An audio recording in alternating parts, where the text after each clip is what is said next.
share button.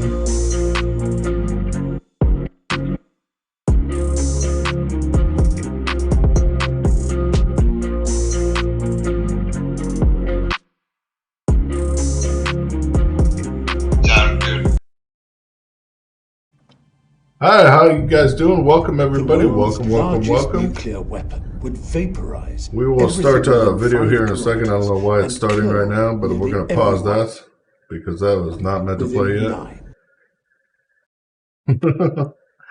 We will go to that video in a minute. Hi Lee, hi Dana, hi Amy, hi Sandra, hi Glinda, hi Nana, hi Debbie, hi Elizabeth, hi Amanda, hi Philip, hi Sandra. Hi, other Debbie. Hi, Cindy. Hi, Susie. Hi, Lynn. Hello. Leonardo. Hi, Kraken or Cracker. Hi, Tia. Hi, Eric. Hi, Dean. Hi, Tracy. Hi, Melissa. Hi, Holly. Hi, Bew. Hi, Anthony. Hi, Erickson. How you guys doing today? A lot going on. We're going to get to a little bit of the down and dirty stuff here in a minute. I do want to play a video about, of course, if nuclear were to strike, or if nuclear weapons were to be struck. But, of course, just giving you guys a little information. I'd like to share that with you. We will watch that here. Sorry it played a little bit early. Hi, Corinne. And hi, Billy. How you doing? Just seeing you two guys come in here. Let's start with this video, though. The world's largest nuclear weapon would vaporize everything within 5 kilometers and kill nearly everyone within 9. At 20 kilometers, most buildings would collapse and many would catch fire. Everyone would be injured and many would die. At 50 kilometers, people would see the flash and approach their windows before the pressure wave arrived, sending shards of glass into them. Russia has released long secret footage of the bomb's detonation, the largest explosion in history. The parachute allowed the pilots to travel 45 kilometers before the explosion. They had been given a 50% chance of survival. The shock wave caught the plane, causing it to drop a kilometer, but it landed safely. A mushroom cloud rose 70 kilometers high and 100 kilometers wide. But far more dangerous weapons have now been deployed, and they raise the risk of a nuclear war that could suddenly end civilization. There are 15,000 nuclear weapons, mostly in the US and Russia. If you live in a city with a military base, an airport, or a major university, there's a missile pointed at you. A Trident submarine can carry 100 hydrogen bombs, 1,000 times more powerful than the Hiroshima bomb. And nowhere is safe. Even a war between India and Pakistan, 2 of the smallest nuclear powers, would threaten us all. Within 2 weeks, the smoke would spread around the earth. And at an altitude of 30 kilometers, it never rains, so the smoke would remain for years, blocking the sun. Crops would be devastated, and it's estimated that 1 to 2 billion people would starve to death. In a war between the US and Russia, civilization would be destroyed, and any survivors would face a very dark, difficult world. Scientists warn that this nuclear winter could arrive suddenly, sparked by new nuclear weapons. In the 1980s, the public was very aware of this risk. When the nuclear arms race was revived, 250,000 people protested in London and 1 million in New York. A dramatic arms reduction followed, which may well have prevented catastrophe. President Reagan said, "A great many reputable scientists are telling us that such a war could end up in no victory for anyone because we would wipe out the earth as we know it." And Gorbachev said that learning of nuclear winter from Russian and American scientists was a great stimulus to us, to people of honor and morality, to act. But in 2020, scientists set the doomsday clock closer to Armageddon than ever. 100 seconds to midnight. The power that mankind has generated is completely at variance with the seriousness with which it's understood. How else can we wake up the Democrats, the Republicans, the independents, the millionaires, the billionaires, the media owners, who carry on their life as though they're on the Titanic, about ready to hit an iceberg, and they're not worried? And a new missile threatens to make up the time. The Tsar Bomba was all threat. It had to be carried by a plane and was too easily shot down. This new tactical nuclear missile is the polar opposite. It's designed less as a deterrent and more to be used. It makes the unthinkable thinkable. A simulation by Princeton University shows how one tactical nuclear missile could lead to Armageddon based on real targets and fatality estimates. During a conventional conflict, Russia launches a nuclear warning shot, and NATO retaliates with a single tactical nuclear airstrike. As the nuclear threshold is crossed, fighting escalates to a tactical nuclear war in Europe. Russia sends 300 warheads via aircraft and missiles to hit NATO bases and troops, and NATO responds with 180 warheads. With Europe destroyed, NATO launches 600 strategic nuclear missiles aimed at Russian nuclear forces. Before losing its weapons, Russia launches missiles from silos, vehicles, and submarines. And to inhibit recovery, both sides target major cities and economic centers. Within a few hours, there are 90 million casualties, and the impact will escalate dramatically. It's this risk of crossing the nuclear threshold that led the US to completely eliminate tactical nuclear missiles from its army and navy and almost all overseas locations. Britain and France eliminated them entirely. But the new US tactical missile has escalated tensions. Even one missile would cause many thousands of civilian deaths, and like victims of the Hiroshima bomb, most would die slowly over days or weeks. Hypersonic missiles travel at over 5 times the speed of sound. Engineers have overcome challenges including temperatures of over 2,000 degrees from air resistance. Russia claims its new avant-garde missile travels at Mach 27, that's 33,000 kilometers per hour, and hypersonic missiles are unstoppable. There are 2 main types.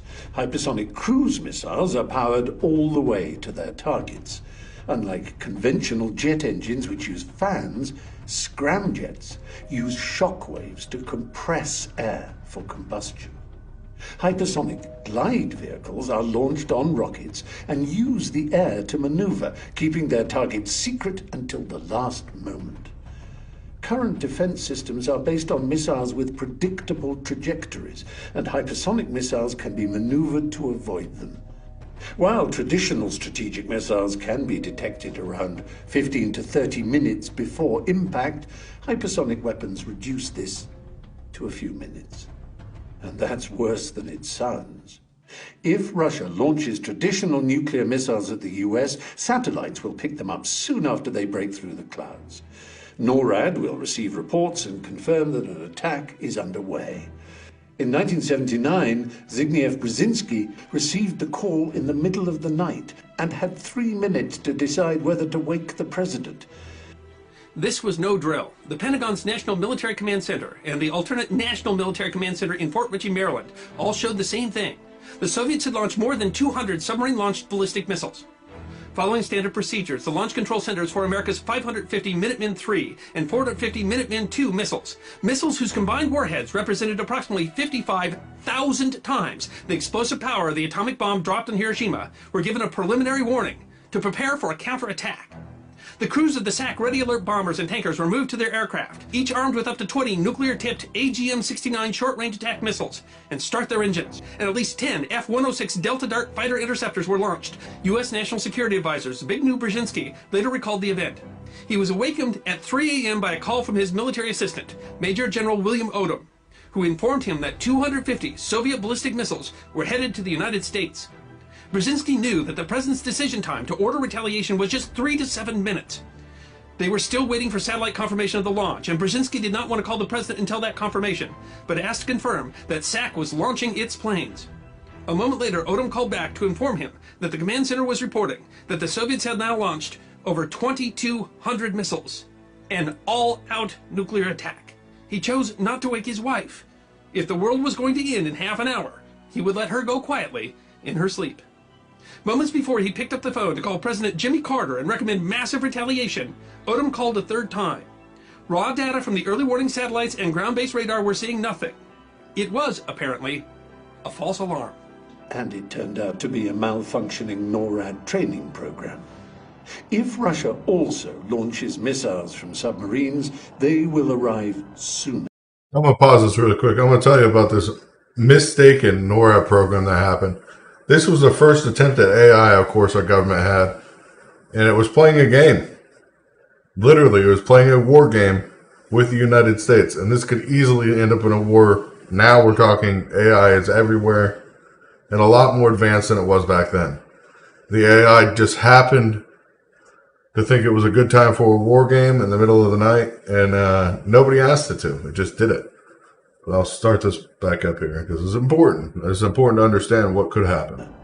They're not accurate enough to destroy U.S. missile silos, but the president may be killed, with the decision to strike back falling to surviving officials. Assuming the president is still alive, 8 minutes remain to assemble him and his advisors, brief them, and make a decision. To save time, nuclear launch codes are carried with the president at all times. The case also includes instructions for an emergency broadcast system. If the entire process from alert to briefing has taken only 12 minutes, the president will have around 2 minutes to decide whether to launch hundreds of nuclear missiles, killing millions of civilians. If he does, the orders will be transmitted from the basement of the Pentagon, and the launch sequence will take up the remaining time. With hypersonic missiles, the warning time will be cut to around 5 minutes, and the government could be eliminated before it can respond. To allow for this, nuclear controls might be shared with the military, and weapons could be dispersed around the world.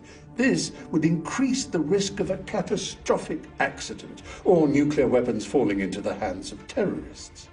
An alternative would be automatic counterstrikes, with missiles launched as soon as a warning is received. At least 2 previous technical faults would have caused full-scale nuclear war. As hypersonic missiles can't be shot down, they raise the incentive to strike first. And it would be difficult to know if missiles were nuclear-armed, so a relatively small strike would cause a nuclear counterstrike. Russia, China, and the US have successfully tested hypersonic weapons and are spending billions in a race to deploy them in large numbers over the next few years. Russia will soon test a salvo of hypersonic missiles from a warship, which would reduce flight time even further. And the escalation that leads to a nuclear launch decision could soon happen automatically. Thousands of experts warn that fully autonomous weapons could spark wars. Many countries support a ban, but a few are blocking it and developing increasingly autonomous weapons. Cheap to mass produce, huge fleets could emerge around the world, escalating tensions. And as the pace of warfare increases, so does the risk of an apocalyptic accident. One idea is to implant the nuclear launch codes next to the heart of a volunteer. Before killing millions, the president would need to kill one person with a butcher's knife. Other world leaders face a similarly stark choice. Set a course for disarmament, or be complicit in a, quote, situation that will lead to catastrophe sooner rather than later. 86 countries have signed a ban treaty which comes into force this month, a historic victory driven by people like you. Joe Biden will soon review America's nuclear weapons program. Should he spend over $1 trillion renewing it? Or should he work with other leaders towards a nuclear-free world? And will lead not merely by the example of our power, but by the power of our example. Will we meet our obligations and pass along a new and better world to our children? Please leave a comment and join us.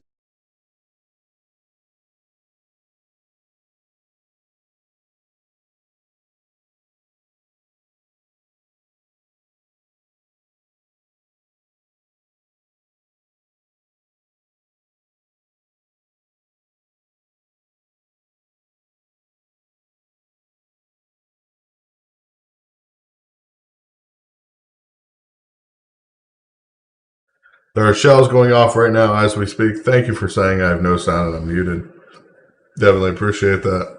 Otherwise, I look like an idiot talking forever. But we have shells going off right here in Kharkiv. It's a live photo. A lot has happened today. Not a lot necessarily that Russia has pushed. But let's go down and let's start back 10 hours ago. Let's really start back 10 hours ago because that's when the ceasefire happened. Keep going, keep going, keep going. Keep going, keep going. Alright, this one, the ceasefire started 12 hours ago. Evacuation of Mariupol started and a route, of course, along the way. Ceasefire. This is when nobody was supposed to be firing it after this. There were helicopters and planes, of course, in the air during this time, but nobody was firing. Everything was supposed to be okay.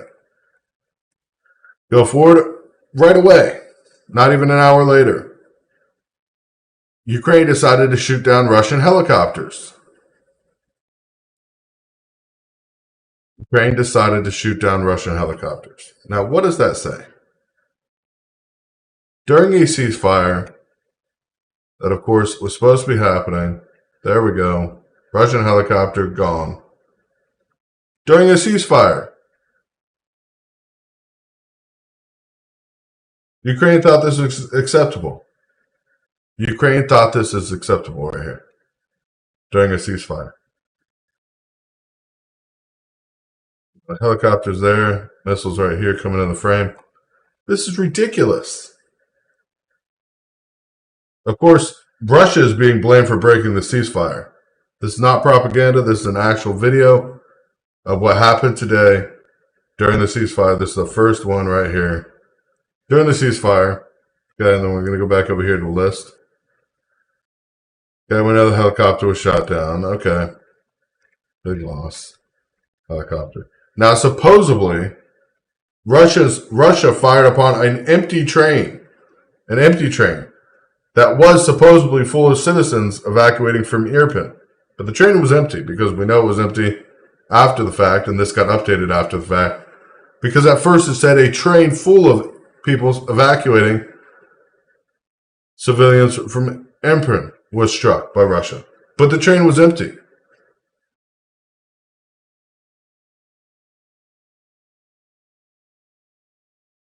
The train was empty. Supposedly it got attacked. This is the damage done to the train. See the train tracks still attacked. See a little bit of smoke. Okay, yeah. I'm sure we can tell our people soon to come back. That's what Zelensky's saying. Of course, then the Russian troops withdraw from cities. Kyrgyzstan, of course, they withdraw from Kyrgyzstan, allowing the people to evacuate. As you can see, people on the streets evacuating. No problems. Go out from there, and then, oh, wait, what is this? On the outskirts, air defense specialists shot down another Russian aircraft. Pilots ejected. One pilot was captured. This is all during the ceasefire. Remember, Russia started this back after the ceasefire started. Protests occurs in Kyrgyzstan against Russian occupation, or occupy. Oh my God, I can't even say it, but you know what I mean. You see all the people out there in the street protesting. This is the city, of course, Russia pulled their troops out of so people could evacuate. I'm just stating the facts, the stuff that's been put out to the media. And then right after that, a second Su-34 was shot down at Chevan. They identified a major flag responsible for bombings in Syria, supposedly, but they shot down another plane. This is in Ukraine, but it's during a ceasefire. This is happening. Ukrainians were firing on Russian planes during ceasefire. Another one. City starts to evacuate civilians and was delayed due to Russian violations of ceasefire. This is according to Mirapol. So, Russian ceasefire, violated ceasefire. Russia's in their airspace. It doesn't matter. It's a ceasefire. Russia was not firing anything at this time. Russia could be anywhere they want to be. It's a war. They weren't actually firing on people. But they claim Russia was violating the ceasefire. But only thing I've seen violating ceasefire so far is shot down of Russian crafts. I'm gonna get to the building that did get hit. Citizens rally against Russia occupying oh, I can't even pronounce this name of the city. In this city, Ukrainian army launches a counteroffensive near Kharkiv. This is during a ceasefire. They're launching counteroffensives. Our delegates expect Ukrainians to respond to our demands to disarm Ukraine and recognize Crimea as Russian territory. Because Ukrainians, again, attacking Crimea, which has already been annexed 2014. Ukraine is now just defending the whole of Europe. It's not just independence. That's what the Poland prime minister said. How does that happen? I don't know. Because they're only defending themselves. They're not defending anybody else.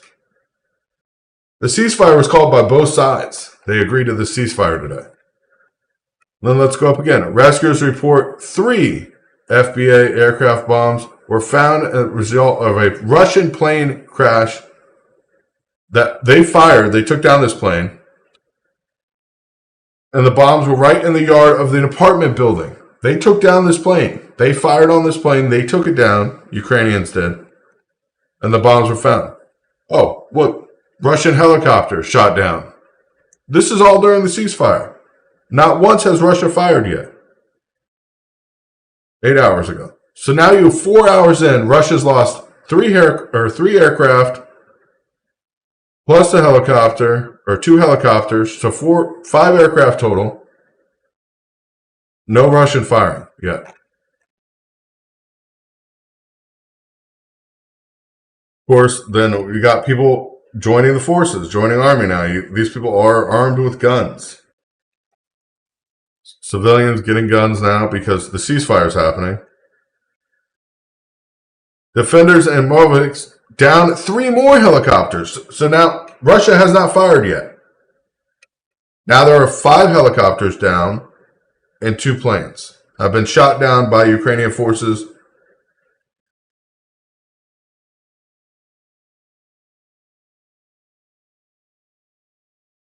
They're at war. Russia's going to have planes in their airspace. It's a ceasefire that's agreed upon in both countries. During a ceasefire, you do not fight. It's to allow citizens to get out. During a ceasefire, you do not fight. You do not shoot at the enemy. Yeah, it's already starting, Dave. And then we go forward from there. A Russian bombing destroys houses in the city of, right outside of Kiev, 90 kilometers outside of Kiev. But wait. This is supposedly, and the green corridor is not green with Russians around. They're hitting precise targets, supposedly evacuations of citizens, a miracle, officials said. Again, attacking evacuation points. Hold on. The 3 helicopters are down right outside of Mariupol, where the damage is shown, and the houses are destroyed. Right next to Kiev, 90 kilometers from Kiev. They do not show the helicopters down. They show the images, and you can see helicopters parts in this image. There's a piece of a Russian helicopter right there in this image.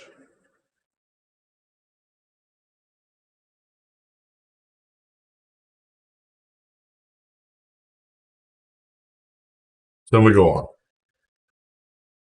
There is no plans to introduce a state of emergency or an emergency state in Russia, Putin, of course, announces. The event is no propaganda and displayed for awareness. There's a lot of stuff going on in Russia, propaganda. Destruction of Kharkiv. This is a photo that happened not that day. This was days prior. This photo, of course, they released 7 hours ago. Saying Russia, is doing all this right now, but this was several days ago. We have this photo from several days ago. They weren't flying over enemy territory. They were not flying over enemy territory. They were flying over their own station base when they got shot down. Make sure that's very clear. The fighting has all been aggressive fighting from one side. I'm not getting into that. If you don't believe it, go look.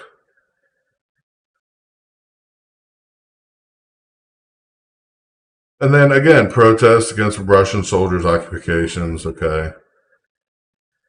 More Putin claims to work destroying military infrastructure in Ukraine is almost complete.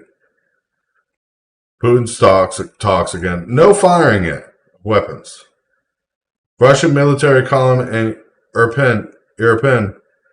This is a photo of it.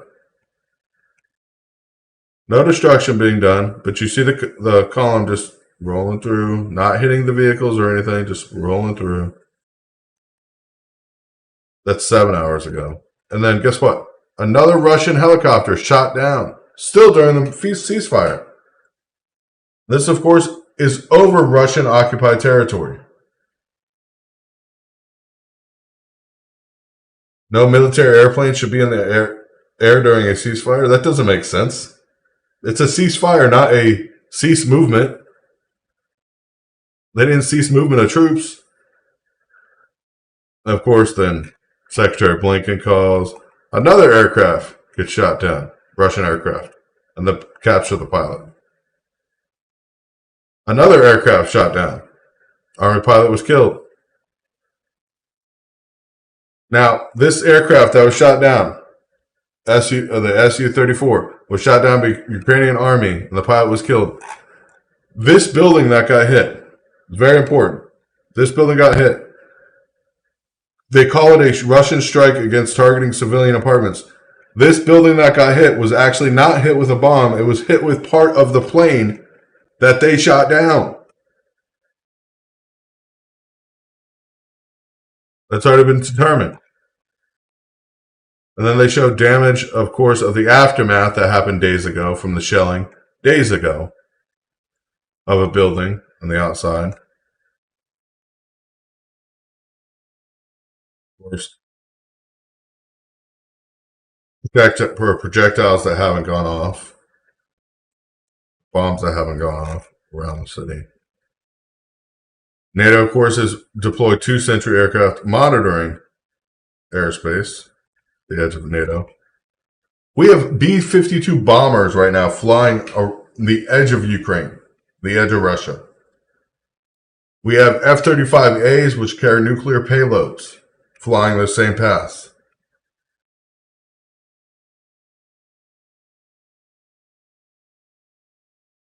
Another helicopter shot down. Russian helicopter shot. During a ceasefire, another Russian aircraft shot down. The pilots were taken prisoner. During the ceasefire, and the Donetsk region territory defenses seized a Russian truck with missiles on it. During a ceasefire 4 hours ago. In the village of Russian forces shot at peaceful rally of local residents who did not want to see Russian military in their village. 3 people received gunshot wounds. This is what this is reporting. If you go to the source, though, it breaks it down. There's a lot more than just 3 people shot at Russian soldiers. There were a couple hundred that shot towards Russian soldiers, and Russian soldiers returned fire. Sorry, time of war, if somebody pulls a gun on you and fires at you, you fire back. If they're not civilians, if they're armed, and if they're fighting.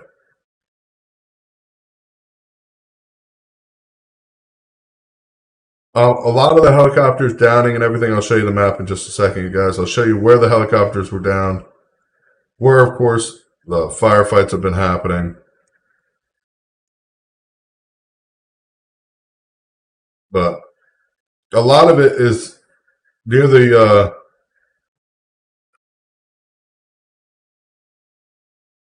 yeah. Well, anyways, photo, of course, damage of aftermath and Russian army attack. That's the aftermath, the damage that was caused. That's extreme. Urges everyone to occupy occupied lands by Russia to go on the offensive against them. 31 minutes ago, Zelensky's telling everyone to start fighting the Russians, even though this is all during a ceasefire.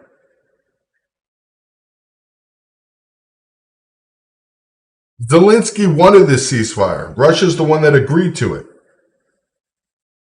Zelensky's the one that begged for this ceasefire. You got to understand, it was not Zelensky pushing or Russia pushing the ceasefire or even asking for it.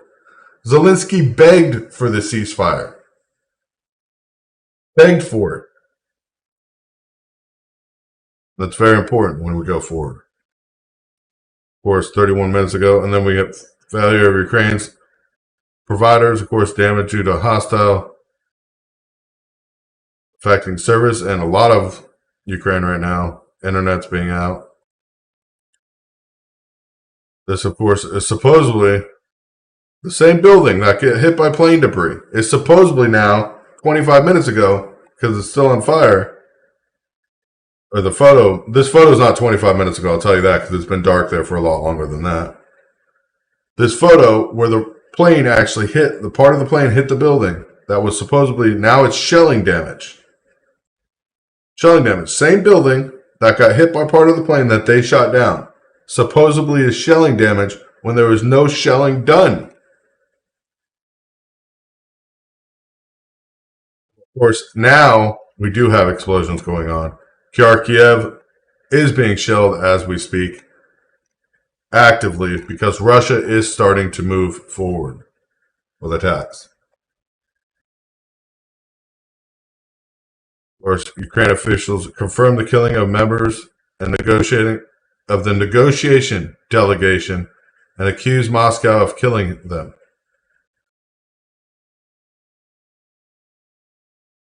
They accuse Moscow of killing their own people now. Russian troops attempt to move towards I can't pronounce that name, of Velikiv, but were ambushed by the 25th Airborne Brigade. So there's active fighting going on now. Air raid sirens are going off. The shelling that just happened, I'm going to pull up the map here so you guys can actually see. The shelling that's actually happening right now is right here.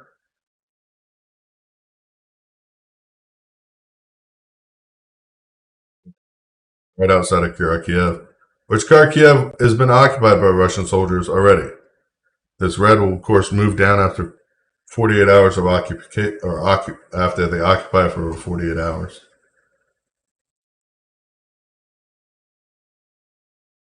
Literally, this is getting worse and worse. It's counteroffensive that was launched 9 hours ago. Ukraine army launched counteroffensive near Kharkiv 9 hours ago. During the ceasefire, they're firing.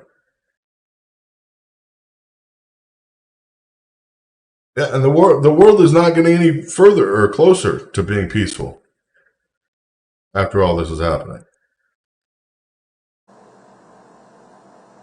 It's quiet out there now.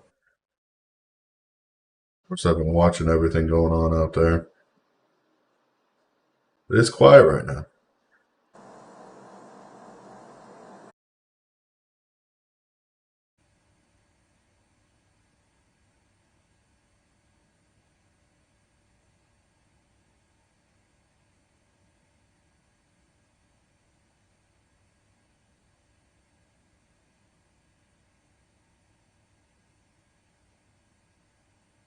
Very sad what's happening. I mean,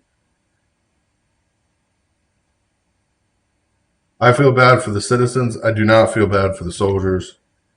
But I'm saying during a ceasefire, why would you tell your citizens to uprise? Why would you tell your citizens to fight? Why would you tell your military to fight? When you begged for a ceasefire, they didn't just ask for it, they begged for a ceasefire from Russia. So their citizens could get out. That's supposedly their mantra.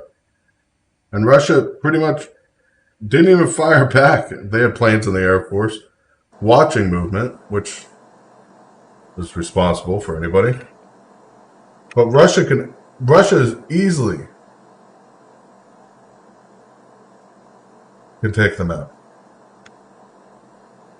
Yeah, Zelensky blaming earlier on NATO not closing airspace. NATO begging NATO to close airspace, saying that we're just disgusting and all this other stuff. But yet we're providing weapons to Zelensky.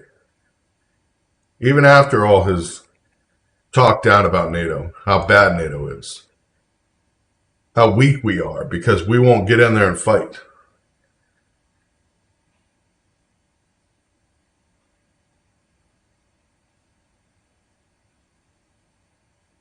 Seeing what's going on out there, it's sad. It is sad. Ukrainian officials, of course, confirmed the killing of a member of the negotiation delegate. They confirmed that they killed somebody. They're saying Russia started it first by killing somebody. Like, that doesn't make sense.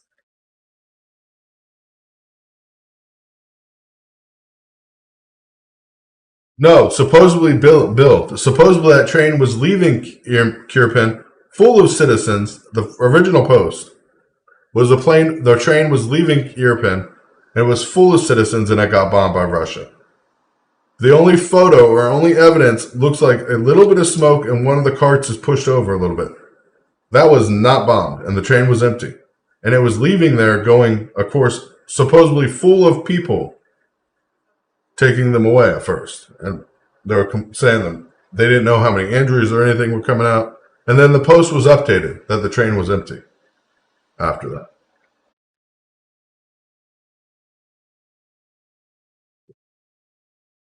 What you can believe and what's actually coming out are different things. I mean, the train thing was over 11 hours ago. And now it says Russian army fired on empty train that was to evacuate citizens from Irpin. You look at the photo, though, and look at the source. The photo doesn't look like it's very badly damaged.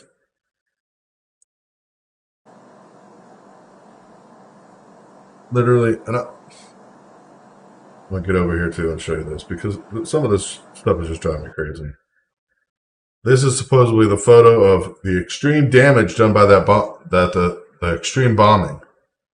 I don't know, but I've never seen steel, especially railroad ties, with a train right next to them, where the actual steel from the railroad is destroyed like this, but there's no damage to the steel next to it without using thermite. Never seen that before without using thermite. If anybody else has, please let me know, because thermite is the only thing I know that can burn steel like that and not destroy the concrete the steel was attached to.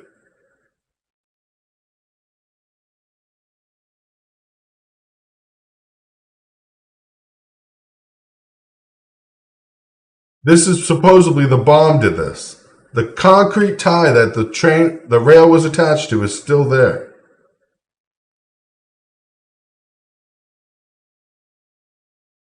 But you can see the melt lines on this steel. You see the melt lines.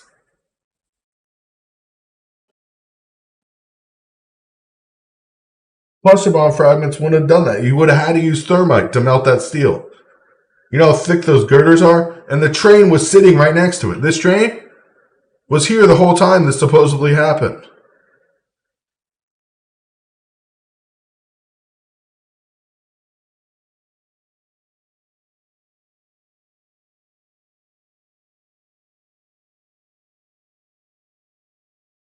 Supposedly. See? Train. Tilted over in this image. Train tilted over in this image. No damage anywhere except for on that track.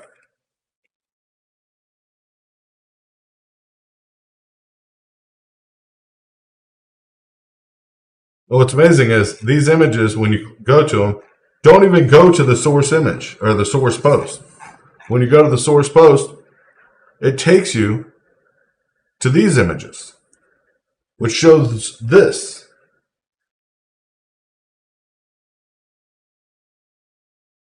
Which shows something totally different than those original images.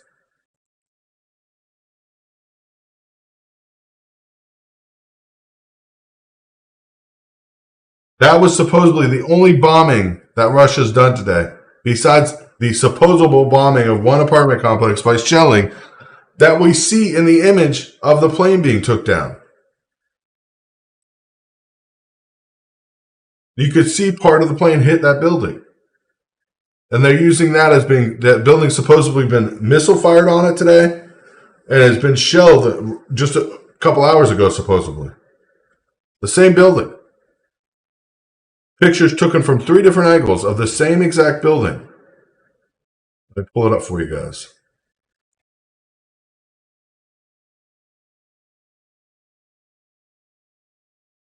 Same building. Look, this is one angle of the same building on fire from where part of the jet hit it when they fired upon the jet. Go down and find the other photos because there's multiple photos of that same building today. It's ridiculous. And it's not like I've seen it once or twice. I've seen it hundreds of times. Now this is being posted. Now this is supposedly shelling of that same building. The last one was the plane crash. This is that same building being shelled, according to Post. Same building, but being shelled from a different angle, supposedly now.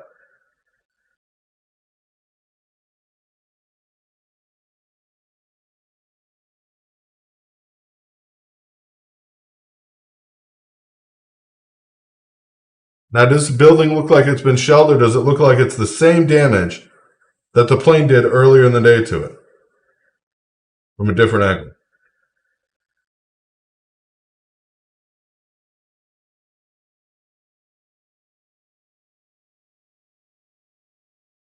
I'm just being honest. This is the same photo of the plane that hit the building, and this is the same building, same tree, same telephone pole, same mark on the side of the building that the plane hit. But now this photo is claiming, as a result of shelling today, 10 high-rise residential apartments damaged or block damage in Kharkiv. Oh, the same place the plane got shot down.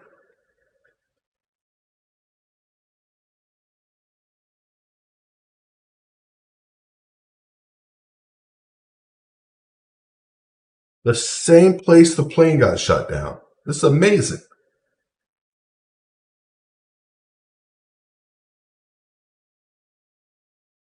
Same place.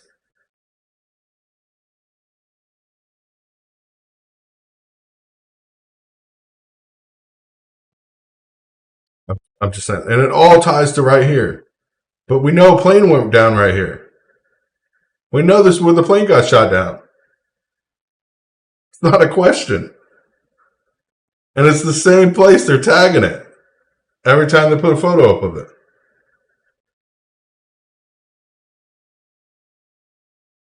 The more damage Russia does, the more they can push NATO into fighting. That's all I'm going to say about that. I'm not saying it's false, or I'm not saying it's not false. I'm just saying the more damage that is shown,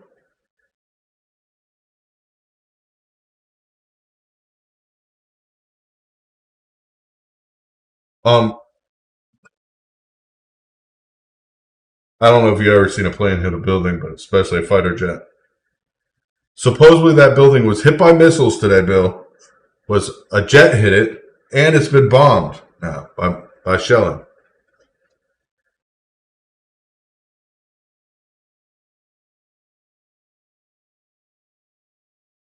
Supposedly not. Same building. Hit by three different things just magically. I'm not saying. I'm just giving you guys the truth. Oh boy, it's just crazy out there.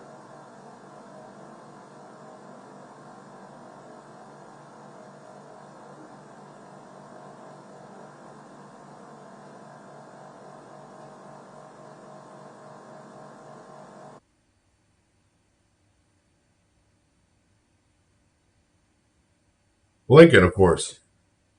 We're going to help with necessary delivering of weapons. What are necessary weapons?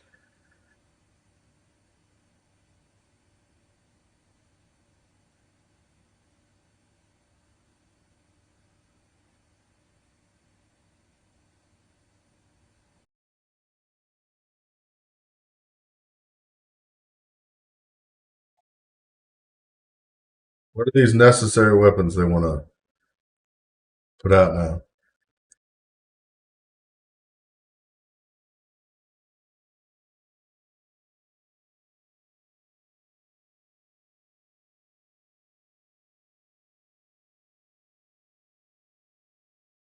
It's just getting crazy out there.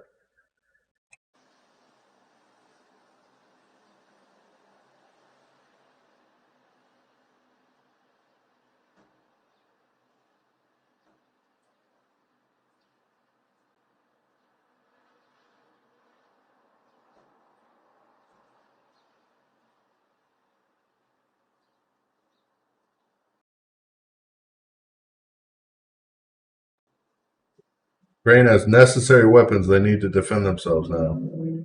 That the U.S. should be supplying. Because Russia didn't already threaten and say whoever's supplying the weapons will be attacked. So, of course, Blinken comes to this idea. I know. We should supply the weapons. The U.S., of course, met with Secretary Blinken at Ukraine-Polish border. We had talks about further delivery of necessary weapons for Ukraine to ensure effectiveness of sanctions and increased pressure. Putin must stop this meaningless and barbaric war in Ukraine. So we're going to send them more. That's a good job.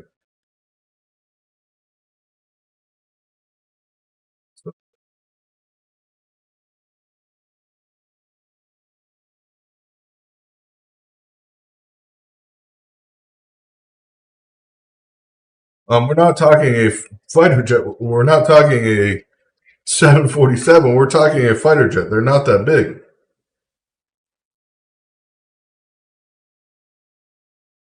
Yeah. Keep sending our weapons there so we can end up in World War III. You guys don't know what that means? Because that's where this is heading.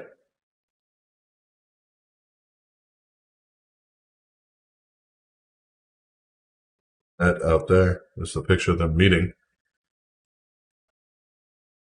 Yeah, it is quiet out there in Ukraine right now. But of course, I have a feeling we're going to see some big activity. Some big activity, fortunately.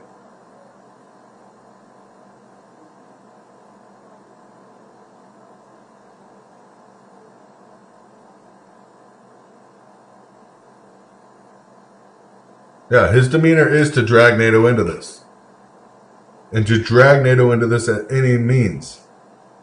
No, the U.S. will not give in with the UN, with Ukraine's request for a no-fly zone. If NATO gives in, I don't think the U.S. will be involved.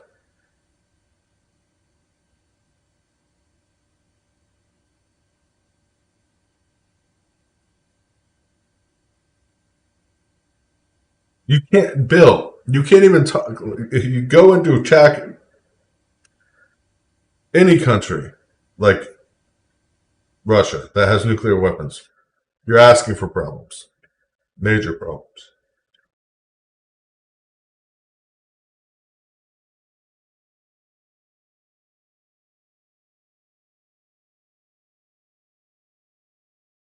The ceasefire was for today to allow people to evacuate. But instead, Ukrainian president said people should uprise against Russia and protest instead of evacuate. So we don't even know how many people got evacuated today at this point. It is just sad.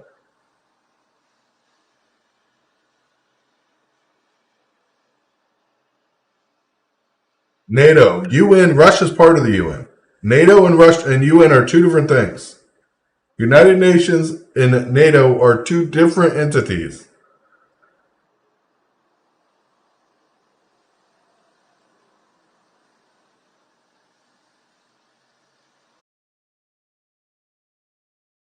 Hi, Dean. Hi, Christopher Miller. Hi, everybody that I didn't say hi to. There's craziness going on out here. Watching what's happening. Trying to keep up to date on everything. Thank you, Chris Miller, for that $10 donation. I don't know if anybody else donated because my phone just literally turned off while I was saying that. Forgot to plug it in before I went live.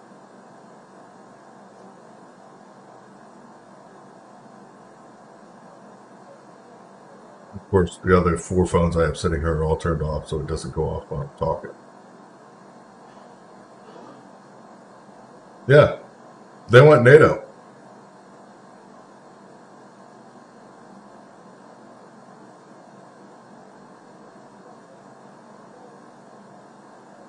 Of course, all donations are going to Easter charity, so please, if you can afford to donate, please do that. We are trying to provide Easter baskets for families in need around the United States. Is the less fortunate.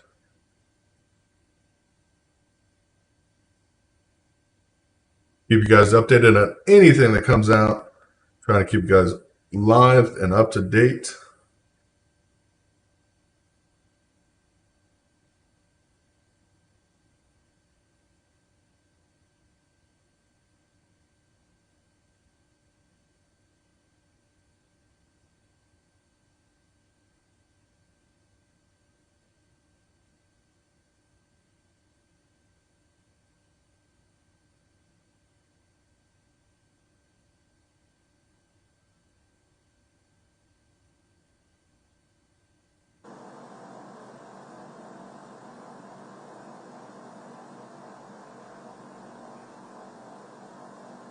Signed up to fundraise, but you're waiting on your approval. Let me check on that right now, man.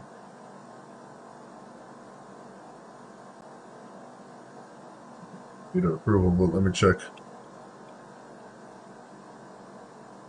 Thought I had it set up.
Hi, Melissa. You just got your approval. I didn't even know you sent that. I just sent you the approval, so you should be good.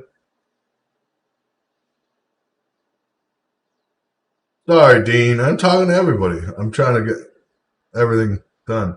But you did just get your approval, so Melissa, you are able to fundraise for us now. And you are active.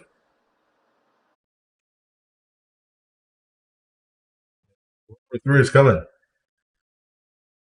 And Russia has hypersonic missiles, like they were talking about. Hypersonic missiles, 5 minutes, literally 5 minutes, at that 36,000 miles an hour. They can be anywhere in the U.S. 5 minutes from leaving a Russian silo to hitting us. So quicker than the U.S. could even make a decision, which I hope would never happen. I think if the UN or NATO does step in to do civil air patrol, the U.S. would probably actually pull back and say, I don't know. I don't think we're going to be involved in this. To, of course, make a no-fly zone over Ukraine. I don't think the U.S. would want to be part of that. I could see Europe getting hit extremely and the U.S. just saying, oh, we're staying out of it. Because our NATO allies would be gone in a one fell swoop. We got to remember, Australia is not part of NATO. They are allied with NATO, but they are not part of NATO. So that's a big difference. You're stepping in. That's another problem. Like I've already said, all those people going over to fight, all it takes is one Russian troop getting killed by a foreign person that is over there fighting, and their government gave them any weapon or any backing or anything to show for, which they are going to supply the weapons because they're supplying Ukraine weapons, that this would lead to World War II. Or World War III, I mean. And it could be very bad very quickly.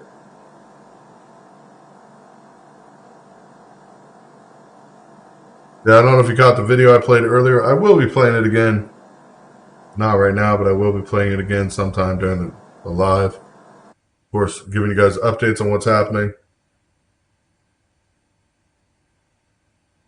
But it's about a 12-minute long video. Trying to keep you guys up to date on everything and get you guys to understand this could end up very, very bad.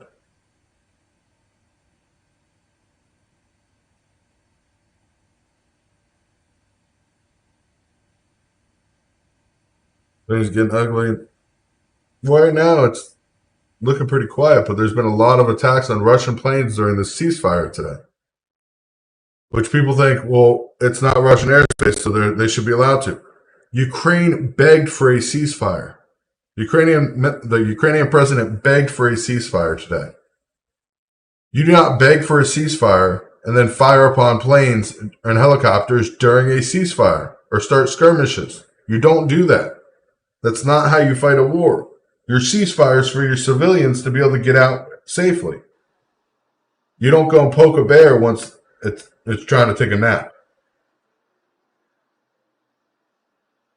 Hate to say it.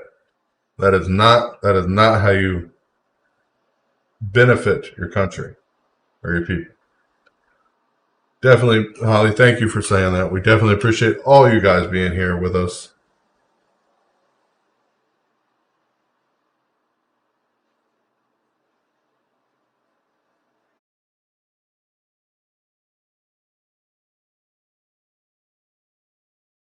Fishing? What you fishing for?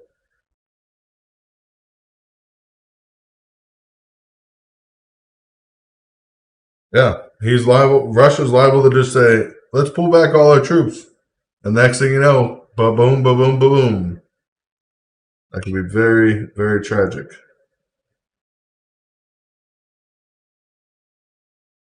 Russia would be at fault for losing those people.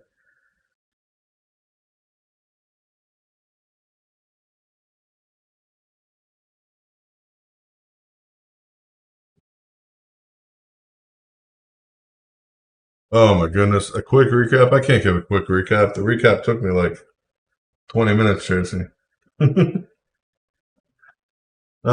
Ukraine's been doing a lot of attacking. And Russia's been losing a lot of planes and stuff during a ceasefire that Ukraine, of course, begged for. Make sure that's obvious. Ukraine begged for a ceasefire to be fired, or to, of course, fire upon Russia the whole time. So, what kind of sense that makes? I don't know. Really don't know.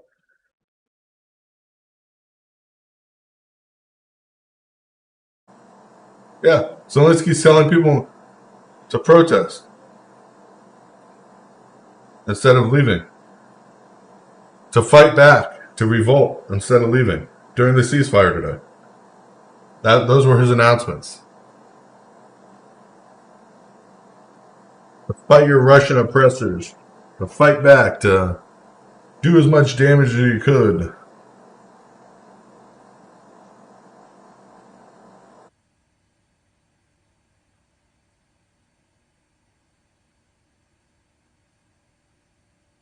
See, well, the thing is, national media right now is still saying Russia breached the ceasefire.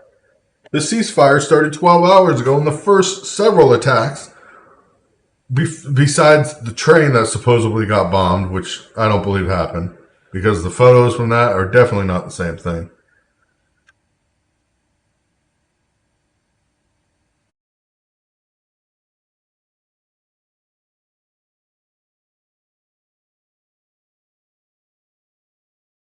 Yes, our weapons have been used.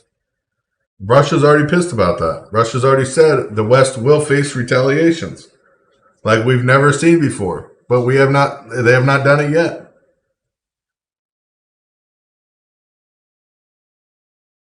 You still want to see the more escalation. I don't want to see this escalating anymore. This could become very, very bad very quickly, as we all know. Russian aviation destroyed another fuel station, of course, and residential apartment complex or apartment block nearby was damaged. I do want to report that it was damaged. Damage I'm going to see right now, though. After it loads up here, hopefully I'll get it live on the screen. Get it to play.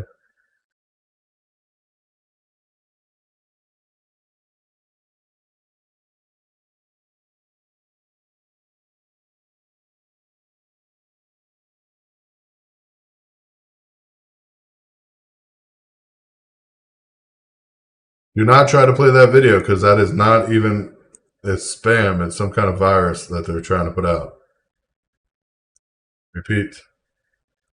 Do not try to play video that is attached to this. It has viruses attached. Russian aviation destroyed fuel station. But according to this, they also damaged the residential apartment complex next to it.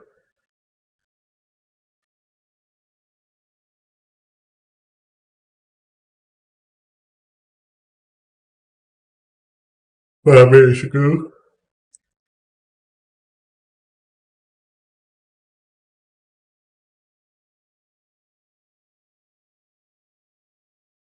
Right over here, so you guys know.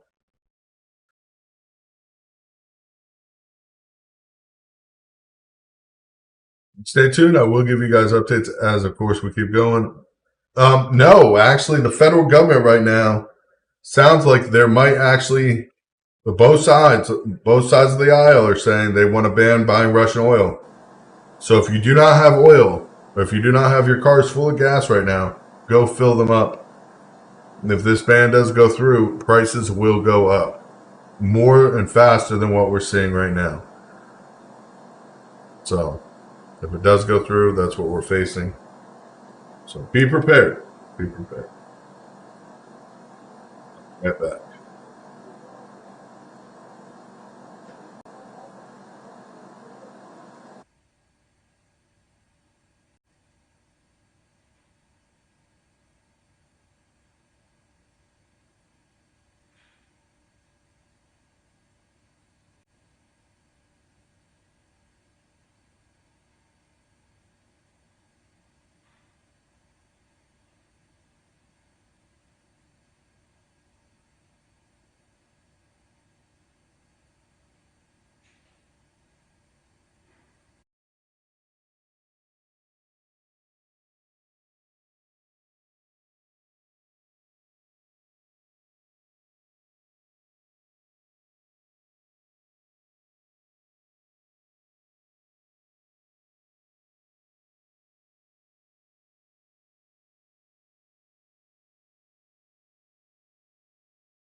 I've seen somebody who mentioned Elon Musk.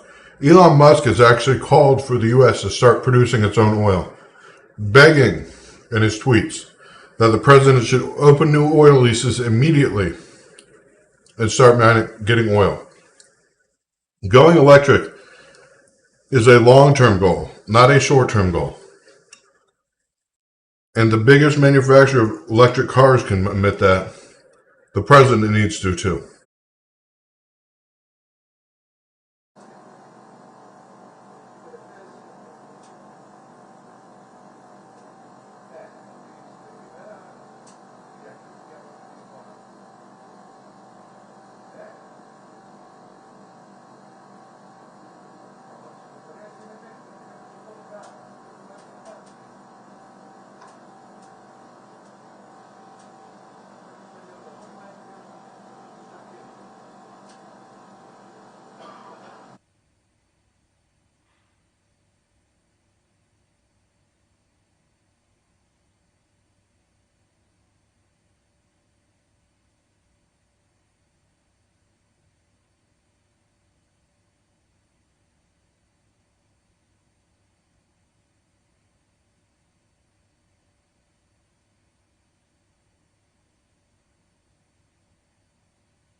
Yeah, I'm trying to eat my lunch. I have my microphone off. Sorry, Richard.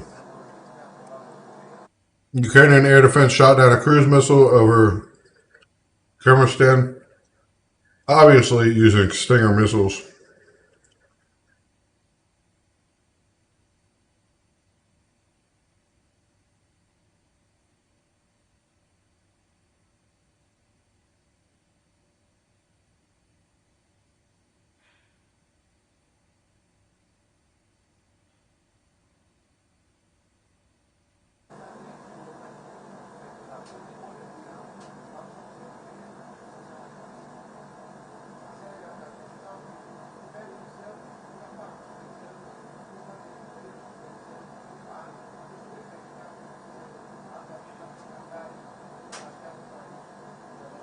Turkey cheddar Swiss.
Now, this is the children's hospital that was supposedly already destroyed, remember?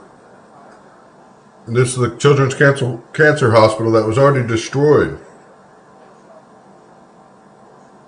We don't do stars here, Bonnie. We only take donations through the links on the bottom of the page. And all links go directly to its charity. So all donations go to charity. But we definitely appreciate them.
Thank you for that $10 donation to Lee T. Tressers.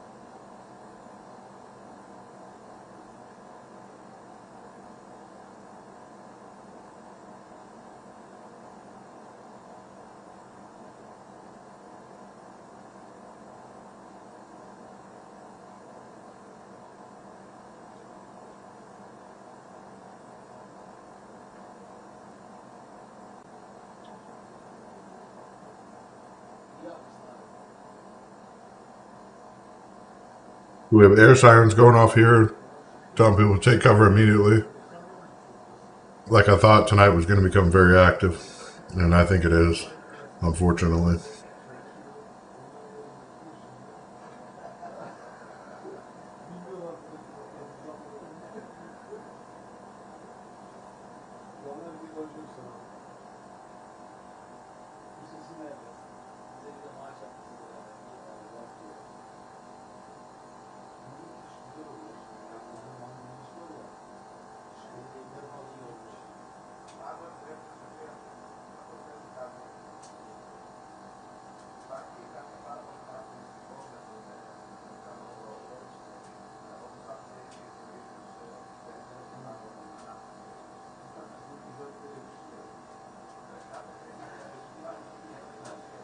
Yes, the air sirens are going off about 20 minutes north of where they took or 40 miles north where they took the power plant.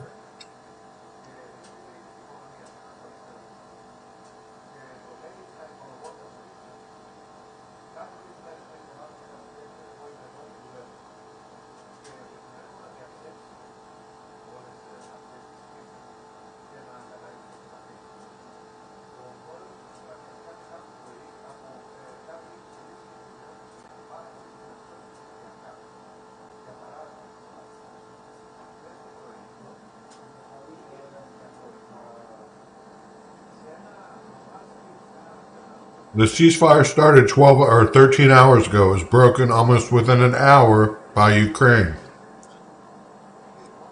Ukraine has taken out 6 helicopters today and 4 Russian jets.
Thank you, Bonnie, so much for that donation. Thank you, Bonnie, so much for that donation.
Now, I want to tell you guys, this border checkpoint has not been stopped. It has gone non-stop all day today. It has only been exiting. People have only been leaving all day today, non-stop. I've been keeping it updated.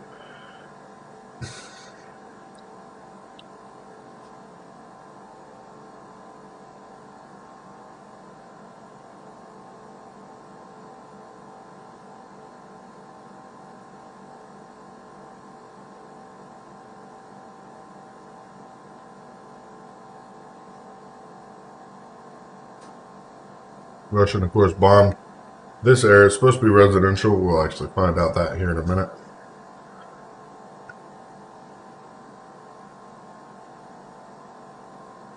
Yep.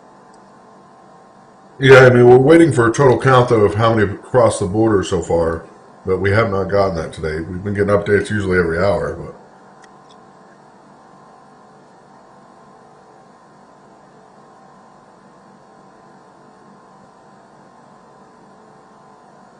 Of course, we know Zelensky is pissed because people are evacuating that extremely fast.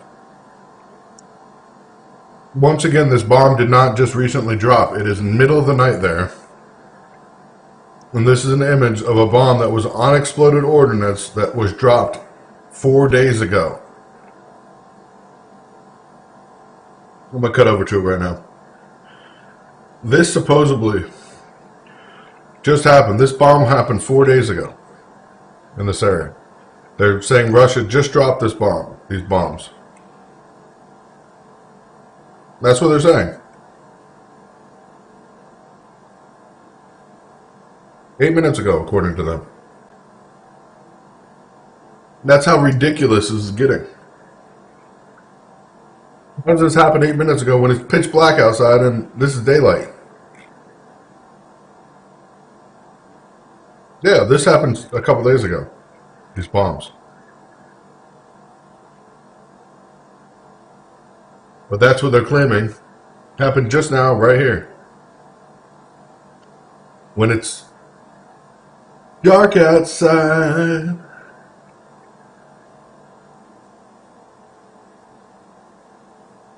Propaganda is bad. That's the reason I have to verify sources and photos. Sometimes I say something and I have to go back. Like, I cannot say Russia just dropped those bombs. No matter how many updates or how many people are sharing this, those photos are old.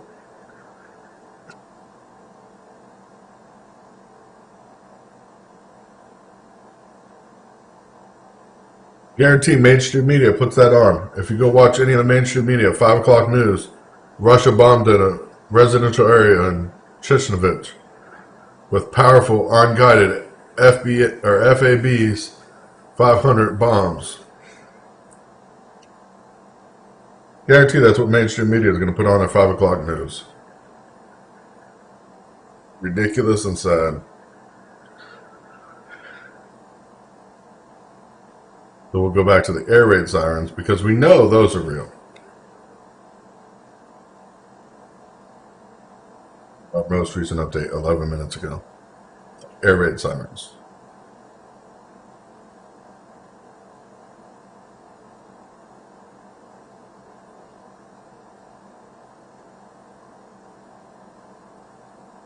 Yes, Russia still does have power plant or control of the power plant. They've already shut down 4 or 5 of the reactors are down all the way.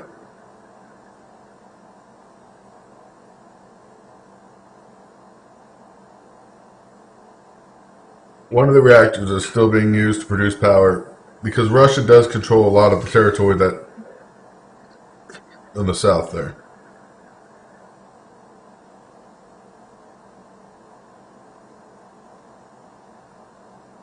Am I going to be live tonight? Yeah, I'm live right now, Laura.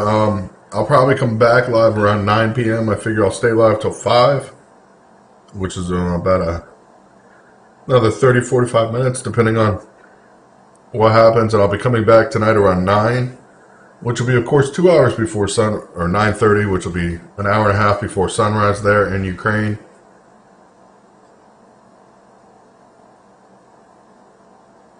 Of course, we're not covering the dead zone. Nothing really is happening out there.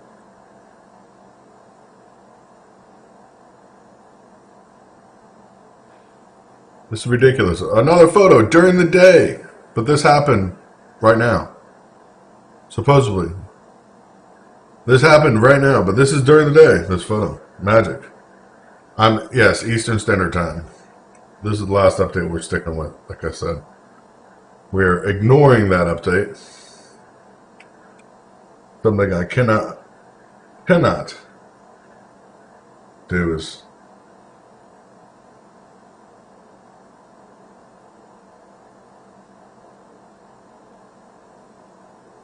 well, they will have to keep the cooling stations on. They have to actually move the rods outside of the reactor and stop being used. But the rods have to remain cool the whole time. Otherwise, they will go critical. They're nuclear. It's fusion. It's happening no matter what. There's enough particles there for the reaction to take place.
So just watching. There's no actual hit or strike from this aerial threat that we're watching right now that happened right here.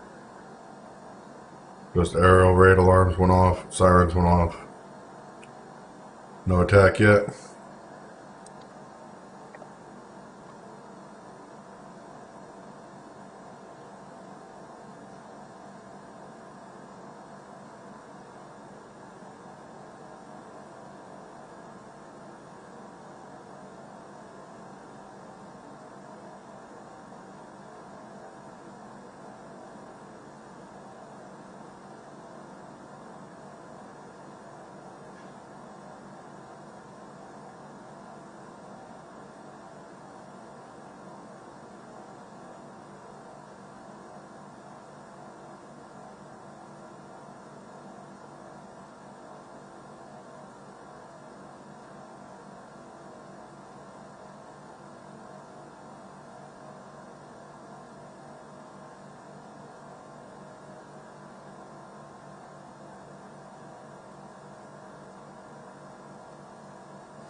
Now, Ukraine's population makes up a very weird ethnic group. It is 77% Ukrainian, 17% Russian, 6% Belarus or from Belarus.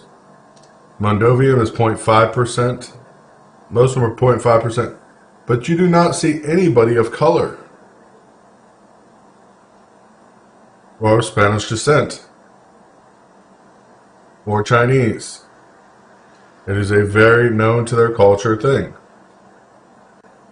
They are very against other races.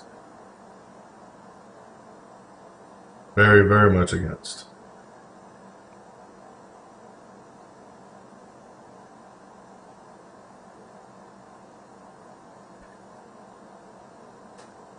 All of their ethnic groups are fair-skinned.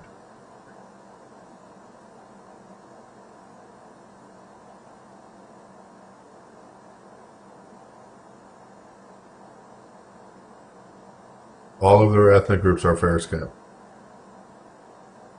I wanted to bring that up because a lot of people are saying, well, Ukraine's not racist, or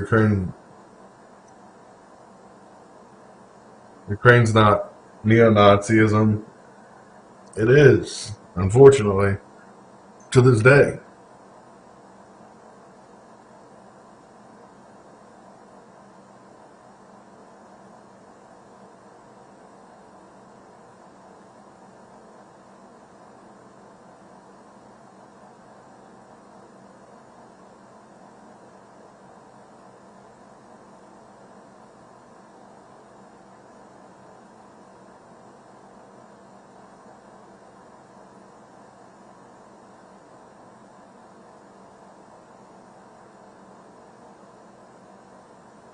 Yep. Come on.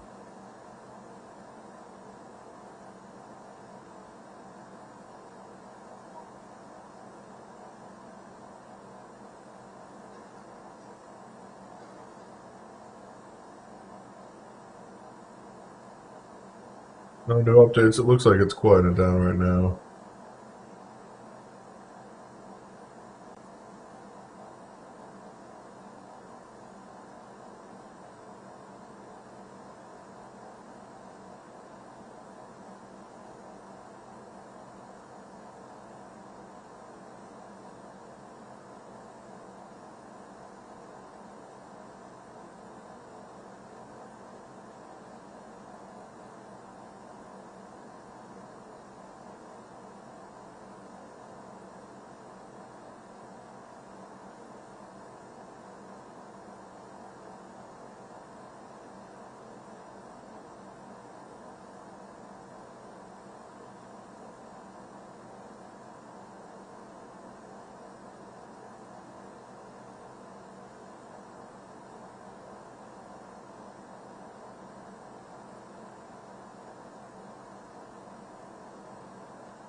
going off again now.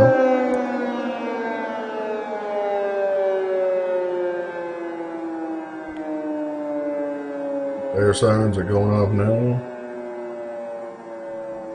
And at Kiev, they're going off right now.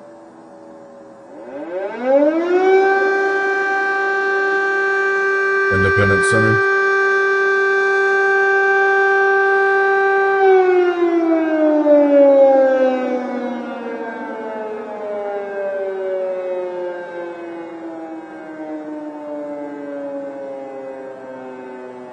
It's not showing up on the map yet, but Independence Center is going off right now.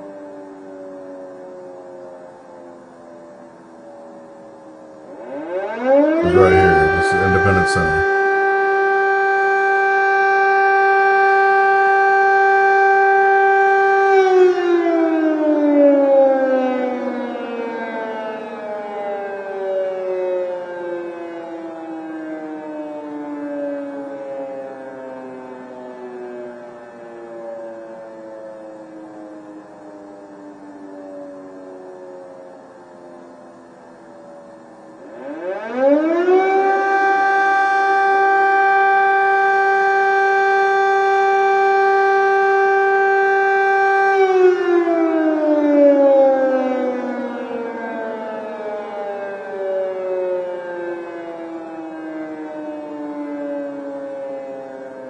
Officially listed the air raid siren, of course, taking place in Kiev. Air alerts and sound alerts are going off right now.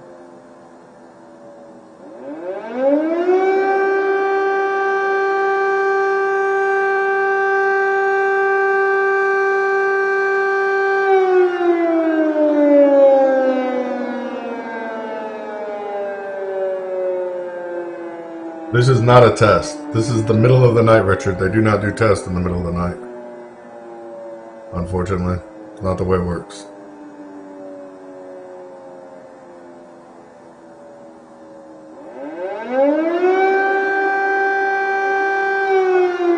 If there's been any test at all since this war started.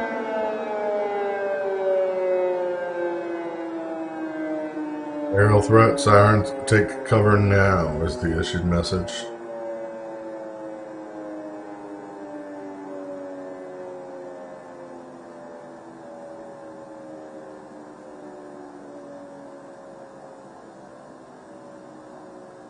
One of the cameras we're looking at is way, way, way on the side of the country going into Poland.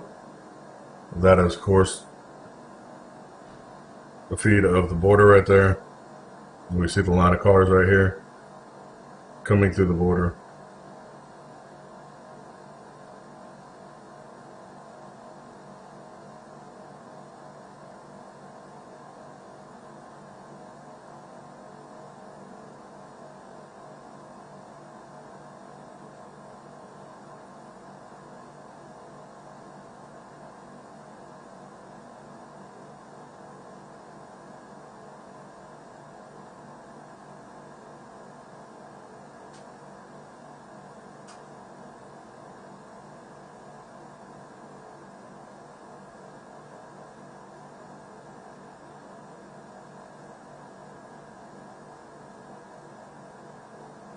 The people at the border are nowhere near where that siren went off. The siren went off, of course, in Kiev, which most of the cameras are Kiev except for the border camera. Right here is where the siren went off.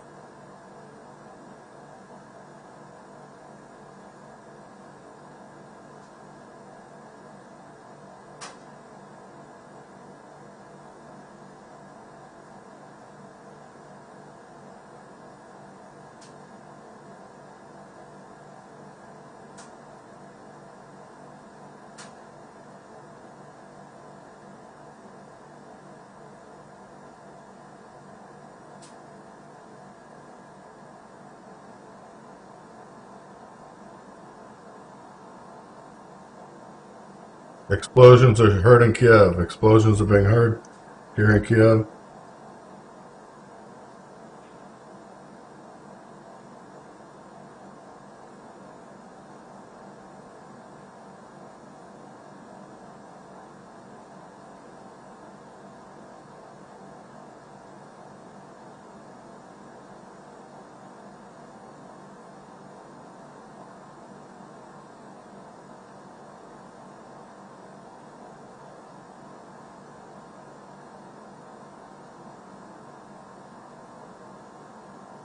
See where the explosions came from.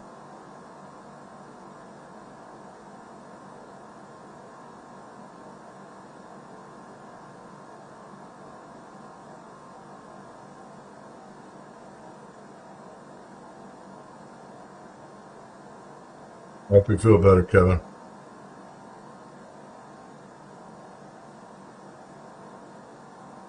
Sorry, this is the feed where the explosions came from, not the one that was up there.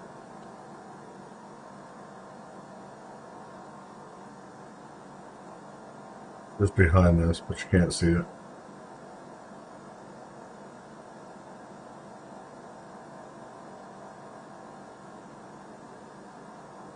See on the map here, I'll bring the map up.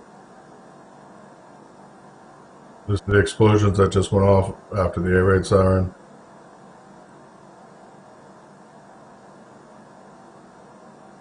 Just south of Kiev, or downtown.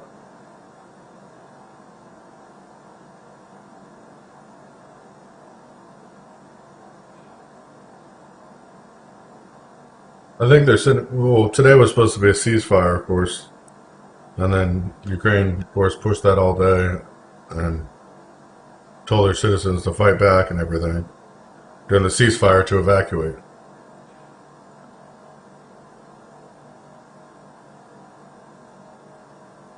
I did not personally hear the explosion. This is where the explosion is reported at going off right now. With the audio up for all the feeds there, even the feed at the location. This feed audio is on as well.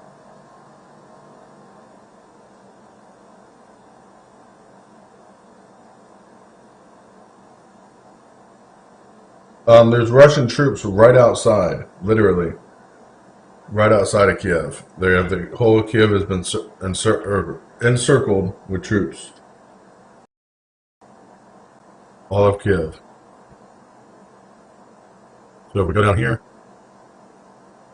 up again. We go down here. That's the explosion.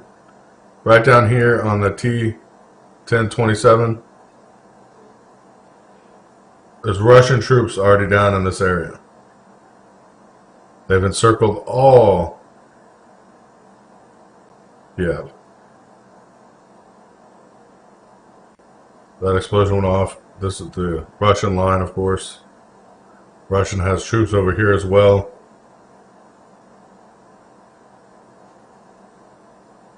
Yeah, he did a ceasefire just to attack Russia.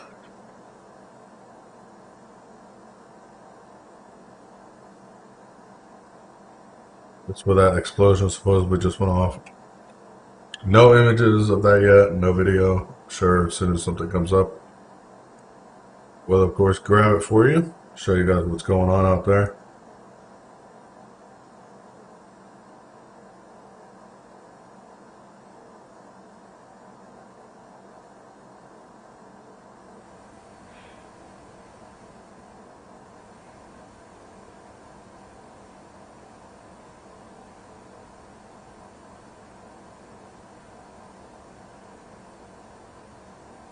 The alarm goes off whenever something's sensed in the sky.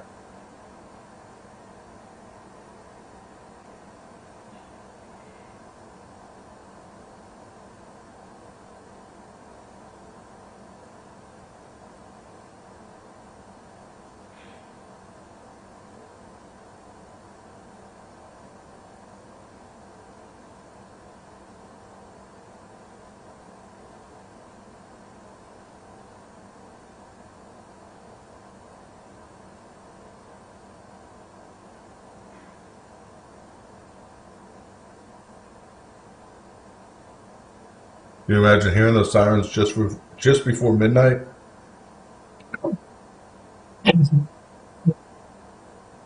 Got your kids in bed. Everybody settled down for the night.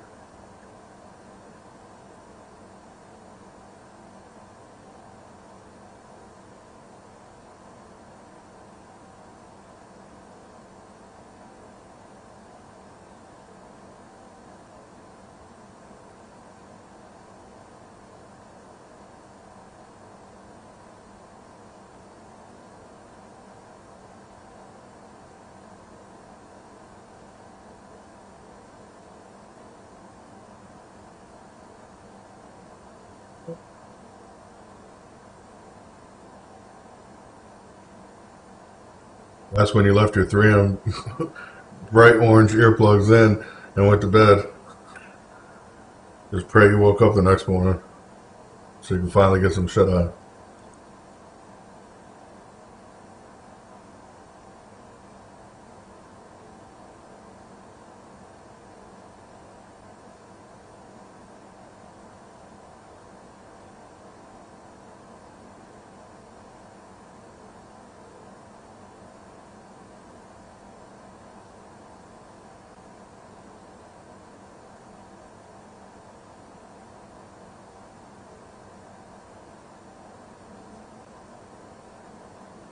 Hey guys, I'm looking at live webcams around everything over here.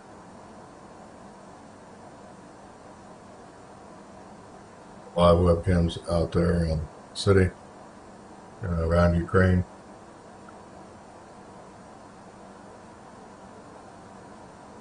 Better view there. There we go.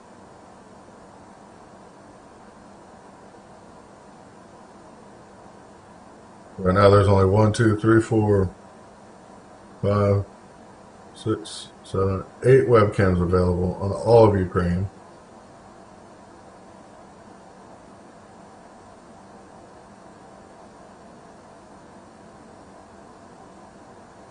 Keeping up with all of them as well.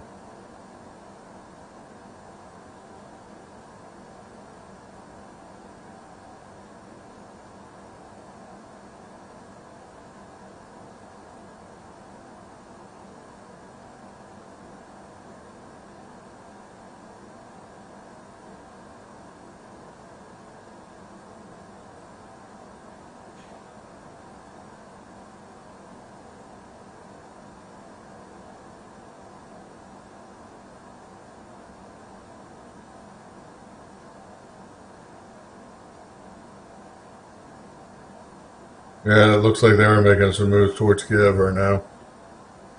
Air raid set went off 12 minutes ago. Right after that, explosions were heard just south of downtown Kiev, within 10 miles, within 5 miles. There are no updates, though. We don't have any pictures or videos, so as soon as we get any, we'll let you know.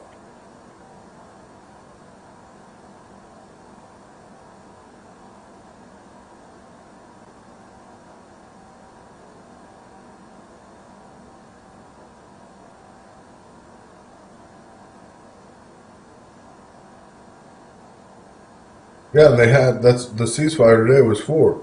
But Zelensky kept telling people to protest and to stay and fight during the ceasefire for civilians to get out because he doesn't want to lose the fighters.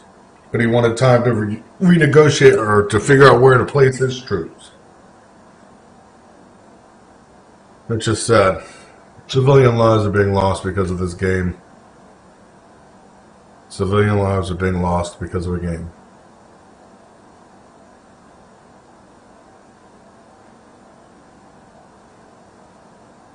Dave, no problem. I'm glad to be here for you guys. Keep you guys updated.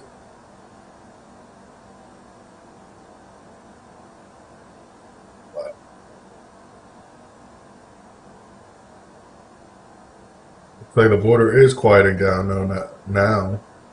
Finally, there's no more. Well, a bus just came by. You'll see some people coming out across. The buses have to totally debark. The buses pass empty through the border, and the people have to go through checkpoints with all their luggage and everything. Yep, citizens are being told to stay. Oh, we'll be finished. We'll finish Russia in a couple days. That's what Zelensky said. Meanwhile, he's begging for food, knowing that his people are starving in a lot of areas.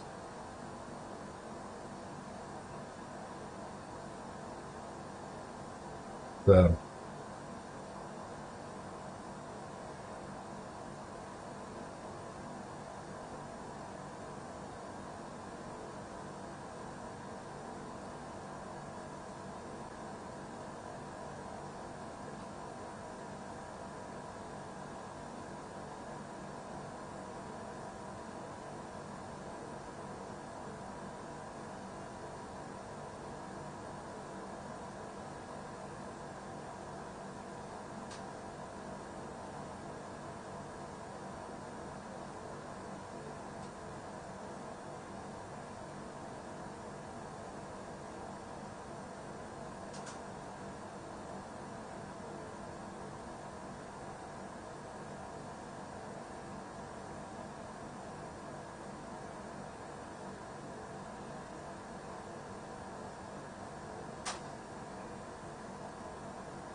A lot of people don't realize this, but in Ukraine, anti-Semitism has become even more widespread in the 20th century. I mean, there's a lot of anti-Semites or neo-Nazis there, whatever you want to call them, in Ukraine. And a high number of right-wing nationalist and anti-Semite groups in Ukraine are there, and they're there to stay. I mean, a report in 2014 published that the National Minority Rights Monitoring Group revealed that anti-Semitism and vandalism and violence peaked in 2005 and 2004.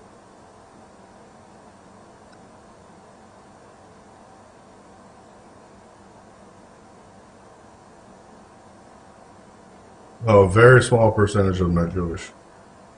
Most of them Roman Catholic and Greek.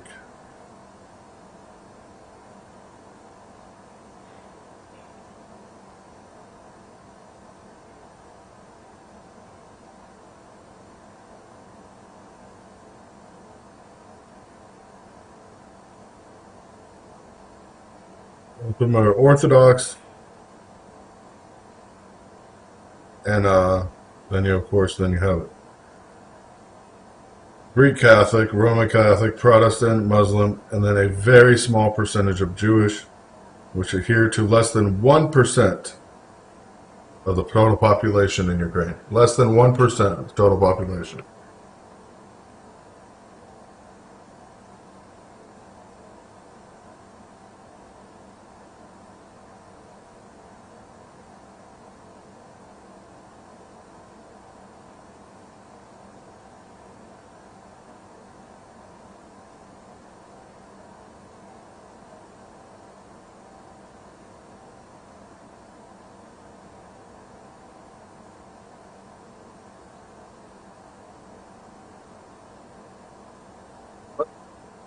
Giving updates, of course, of anything that's happening.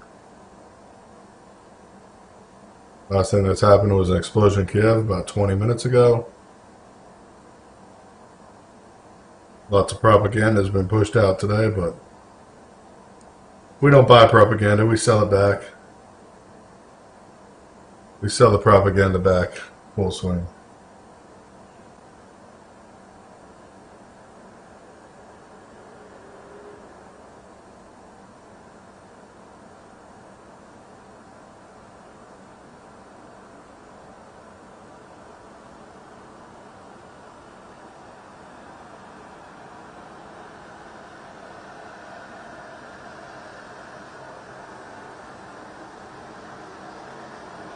Like I said, I will be back in at 9:30 Eastern Standard Time. I will be back at 9:30 Eastern Standard Time. That's a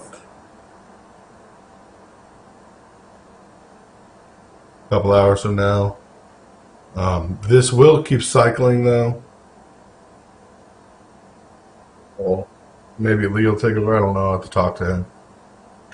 But this checkpoint is, of course, on the border. The checkpoint where we're watching that comes up is on the border of Ukraine and Poland. That's the border checkpoint. But anybody that has not catch this video, I'm going to play a video for you guys really quick of what could happen if NATO decides to go into Ukraine, or even to restrict Ukraine's airspace. There it might be. This could easily be us. A weapon would vaporize everything within 5 kilometers and kill nearly everyone within 9. At 20 kilometers, most buildings would collapse and many would catch fire. Everyone would be injured and many would die. At 50 kilometers, people would see the flash and approach their windows before the pressure wave arrived, sending shards of glass into them. Russia has released long secret footage of the bomb's detonation, the largest explosion in history. The parachute allowed the pilots to travel 45 kilometers before the explosion. They had been given a 50% chance of survival. The shock wave caught the plane, causing it to drop a kilometer, but it landed safely. A mushroom cloud rose 70 kilometers high and 100 kilometers wide. But far more dangerous weapons have now been deployed, and they raise the risk of a nuclear war that could suddenly end civilization. There are 15,000 nuclear weapons, mostly in the US and Russia.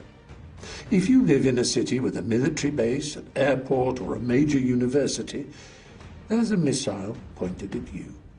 A Trident submarine can carry 100 hydrogen bombs, 1,000 times more powerful than the Hiroshima bomb. And nowhere is safe. Even a war between India and Pakistan, two of the smallest nuclear powers, would threaten us all. Within 2 weeks, the smoke would spread around the earth. And at an altitude of 30 kilometers, it never rains, so the smoke would remain for years, blocking the sun. Crops would be devastated, and it's estimated that 1 to 2 billion people would starve to death. In a war between the US and Russia, civilization would be destroyed, and any survivors would face a very dark, difficult world. Scientists warn that this nuclear winter could arrive suddenly, sparked by new nuclear weapons. In the 1980s, the public was very aware of this risk.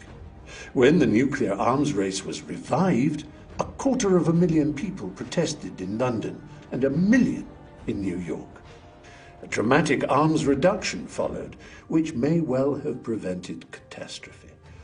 President Reagan said, "A great many reputable scientists are telling us that such a war could end up in no victory for anyone because we would wipe out the earth as we know it."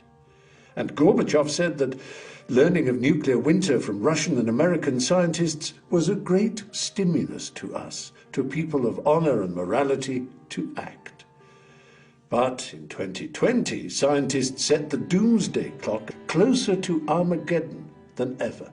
100 seconds to midnight. The power that mankind has generated is completely at variance with the seriousness with which it's understood.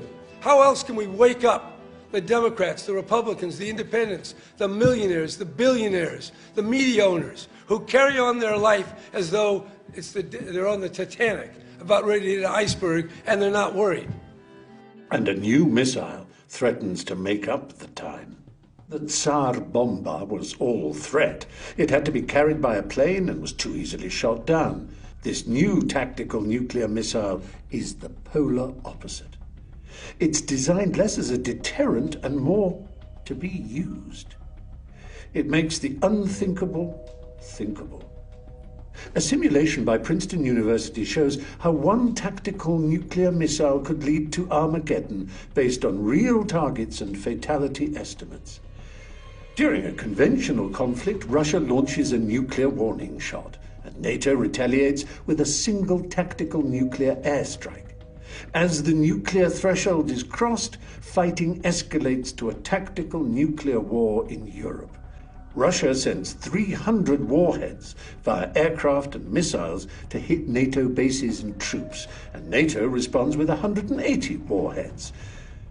With Europe destroyed, NATO launches 600 strategic nuclear missiles aimed at Russian nuclear forces. Before losing its weapons, Russia launches missiles from silos, vehicles, and submarines. And to inhibit recovery, both sides target major cities and economic centers. Within a few hours, there are 90 million casualties, and the impact will escalate dramatically. It's this risk of crossing the nuclear threshold that led the US to completely eliminate tactical nuclear missiles from its army and navy and almost all overseas locations. Britain and France eliminated them entirely. But the new US tactical missile has escalated tensions. Even one missile would cause many thousands of civilian deaths, and like victims of the Hiroshima bomb, most would die slowly over days or weeks. Hypersonic missiles travel at over 5 times the speed of sound. Engineers have overcome challenges including temperatures of over 2,000 degrees from air resistance. Russia claims its new avant-garde missile travels at Mach 27, that's 33,000 kilometers per hour, and hypersonic missiles are unstoppable. There are 2 main types. Hypersonic cruise missiles are powered all the way to their targets. Unlike conventional jet engines which use fans, scramjets use shock waves to compress air for combustion. Hypersonic glide vehicles are launched on rockets and use the air to maneuver, keeping their targets secret until the last moment. Current defense systems are based on missiles with predictable trajectories, and hypersonic missiles can be maneuvered to avoid them. While traditional strategic missiles can be detected around 15 to 30 minutes before impact, hypersonic weapons reduce this to a few minutes. And that's worse than it sounds. If Russia launches traditional nuclear missiles at the US, satellites will pick them up soon after they break through the clouds. NORAD will receive reports and confirm that an attack is underway.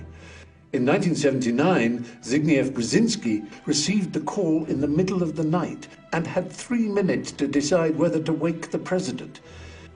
This was no drill. The Pentagon's National Military Command Center and the alternate National Military Command Center in Fort Ritchie, Maryland, all showed the same thing.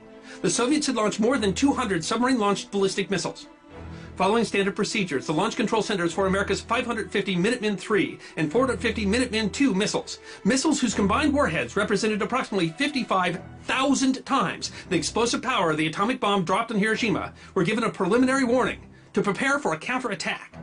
The crews of the SAC Ready Alert bombers and tankers were moved to their aircraft, each armed with up to 20 nuclear-tipped AGM-69 short-range attack missiles, and start their engines. And at least 10 F-106 Delta Dart fighter interceptors were launched. U.S. National Security Advisor Zbigniew Brzezinski later recalled the event. He was awakened at 3 a.m. by a call from his military assistant, Major General William Odom, who informed him that 250 Soviet ballistic missiles were headed to the United States. Brzezinski knew that the president's decision time to order retaliation was just 3 to 7 minutes. They were still waiting for satellite confirmation of the launch, and Brzezinski did not want to call the president until that confirmation, but asked to confirm that SAC was launching its planes. A moment later, Odom called back to inform him that the command center was reporting that the Soviets had now launched over 2,200 missiles, an all-out nuclear attack. He chose not to wake his wife. If the world was going to end in half an hour, he would let her go quietly in her sleep. Moments before he picked up the phone to call President Jimmy Carter and recommend massive retaliation, Odom called a 3rd time. Raw data from the early warning satellites and ground-based radar were seeing nothing. It was, apparently, a false alarm. And it turned out to be a malfunctioning NORAD training program. If Russia also launches missiles from submarines, they will arrive sooner. They're not accurate enough to destroy US missile silos, but the president may be killed, with the decision to strike back falling to surviving officials. Assuming the president is still alive, 8 minutes remain to assemble him and his advisors, brief them, and make a decision. To save time, nuclear launch codes are carried with the president at all times. The case also includes instructions for an emergency broadcast system. If the entire process from alert to briefing has taken only 12 minutes, the president will have around 2 minutes to decide whether to launch hundreds of nuclear missiles, killing millions of civilians. If he does, the orders will be transmitted from the basement of the Pentagon, and the launch sequence will take up the remaining time. With hypersonic missiles, the warning time will be cut to around 5 minutes, and the government could be eliminated before it can respond. To allow for this, nuclear controls might be shared with the military and weapons could be dispersed around the world. This would increase the risk of a catastrophic accident or nuclear weapons falling into the hands of terrorists. An alternative would be automatic counterstrikes, with missiles launched as soon as a warning is received. At least 2 previous technical faults would have caused full-scale nuclear war. As hypersonic missiles can't be shot down, they raise the incentive to strike first. And it would be difficult to know if missiles were nuclear-armed, so a relatively small strike would cause a nuclear counterstrike. Russia, China, and the US have successfully tested hypersonic weapons and are spending billions in a race to deploy them in large numbers over the next few years. Russia will soon test a salvo of hypersonic missiles from a warship, which would reduce flight time even further. And the escalation that leads to a nuclear launch decision could soon happen automatically. Thousands of experts warn that fully autonomous weapons could spark wars.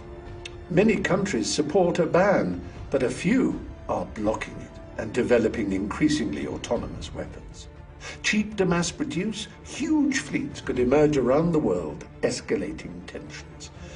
And as the pace of warfare increases, so does the risk of an apocalyptic accident.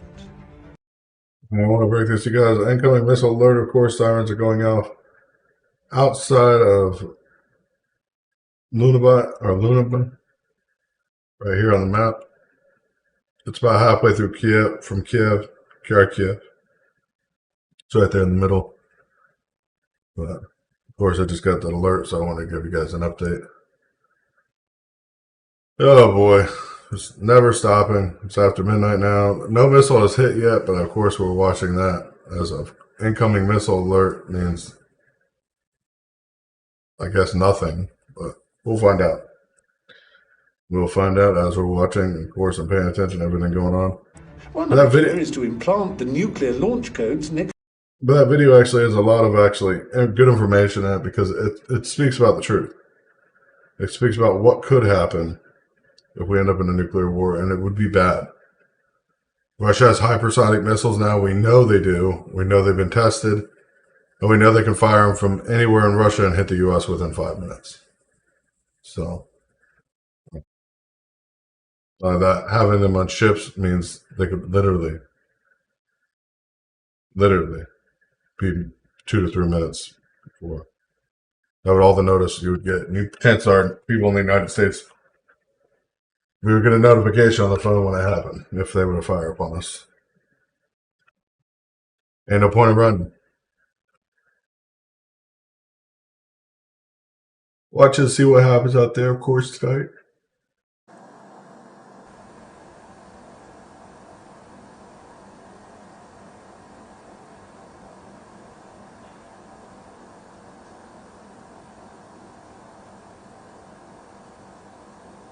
No, ceasefire has been broken.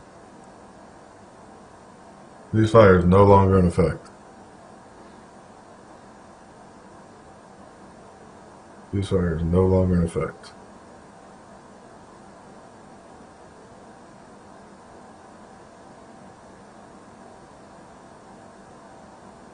Oh yeah, we have Superman. I forgot about Superman, John. I always forget about Superman. He's always there to save the day. Superman is always there to save the day. I always forget about him though.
People wonder why they get banned when they call me and make calls on live that use threatening language, and I hang up on them, and then they do it in chat. They get banned, and then they message me, "Why did I get banned?"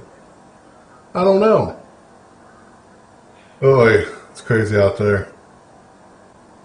Crazy, crazy, crazy. Yeah. Ukraine begged for a ceasefire. Begged for it. Russia gave it to them. And they responded by shooting down 5 helicopters and 4 planes today. That was their response. That was their response to their ceasefire.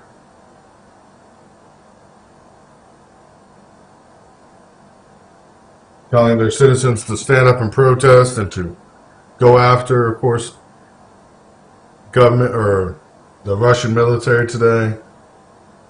Come on.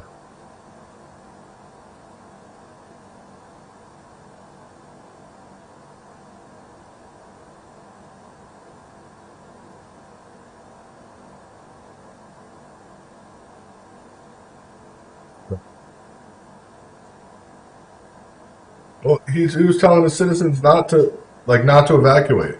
We will take back Ukraine within days. We will have our home back.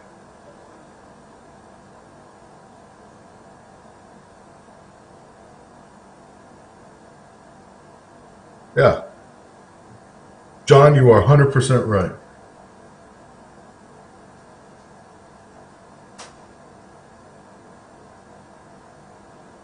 100% right, John.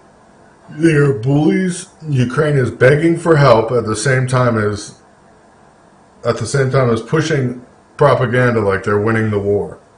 If you're winning a war, you don't beg for help. It's one way or another.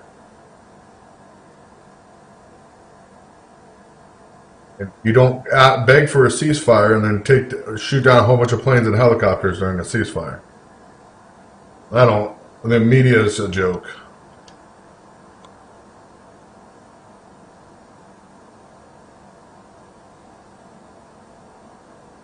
Yeah, Zelensky was better as a bear. He was better as a bear.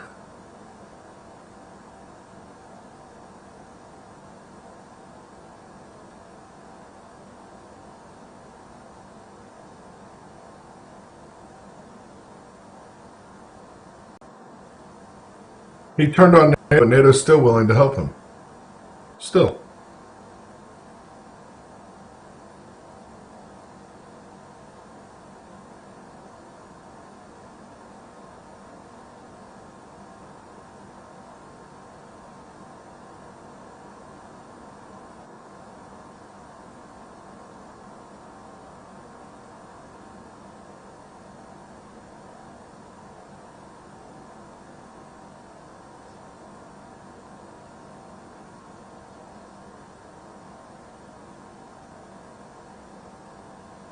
Yeah, this border crossing's been going crazy all day with people leaving. I don't even know. I can't even count how many people left. Not just through this border, but there's multiple crossings all around the country. This is just the border I've been watching. Going into Poland right here, Budapest and Herson's in Ukraine. The crossing right there into Poland. This crossing was crazy all day today. Absolutely crazy.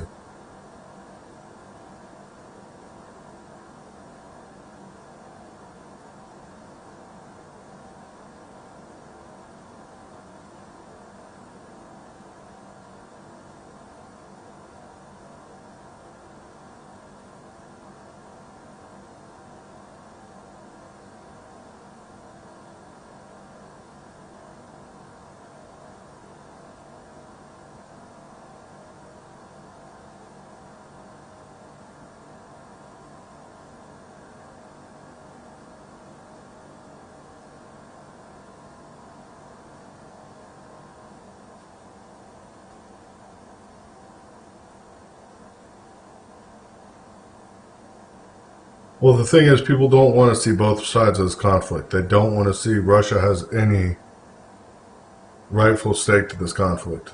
They don't want to see it. I don't like Putin. I don't like our president. Doesn't make a difference to me, though. The facts is what matters to me.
Like I said, I will be back at 9:30, you guys. It looks like it's quieting down, though. Give another missile alert 11 minutes ago. I will be back at 9:30 to give you guys updates. Stay safe. Stay tuned. Of course, I will put updates on the page if I hear anything. God bless you guys. Thank you for being with us.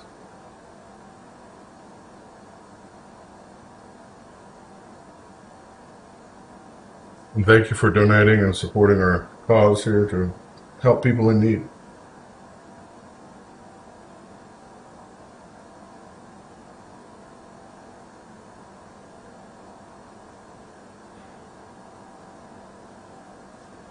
We'll be back at 9:30.